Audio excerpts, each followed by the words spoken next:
زانیاری نوێمان پێ بدەیت ئێستا بارودۆخی کۆیە چۆنە؟ بەڵێ کەمێک پێش ئێستا خۆپیشاندان لە کۆیە و لە ناحیە تەختەقدەسی پێ کردووە و لە ئێستادا خۆپیشاندانەکان ئەگەر دەتوانین بڵێن نەماون بەڵام خۆپیشاندانەکان لە پەروەردەی کۆیەوە دەستی پێکرد کە بڕیار بوو دوێنێ بڕیار بوو کە خۆپیشاندانەکان لە پەروەردەی کۆیە بێت بەڵام هەموو ناحیەکانی قەزای کۆی بە کۆی و گوندەکانەوە بێت بەڵام دواتر لە تەختەق بەجیا کرا و لە کۆیش بەجیا کرا خۆپیشاندانەکە لە پەروەردەی کۆی دەست پێ کرد بۆ ناو بازاڕ و دواتر خۆپیشاندانان ویستیان بچن بۆ بەردەمی قایم و قام بەڵام لەوێ لەلایەن هێز ئەمریکان و ڕێگریان لێکرا و ئاڕاستی خۆپیشاندانەکە دایەتە بەرەو پەروەردە ڕووی و ئەگەر باتەوە ئەو خۆپیشاندانە باڕاستی قایم و قام بڕۆشتین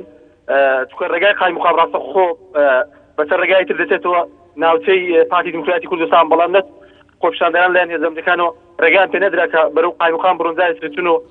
بەردەمی پەروەردە و لە ئێستادا خۆپیشاندانەکان دەتوانین بڵێن نەماوە. بەڵێ دەچینە لای پەیامنێرمان هەنگاو محەممەد لە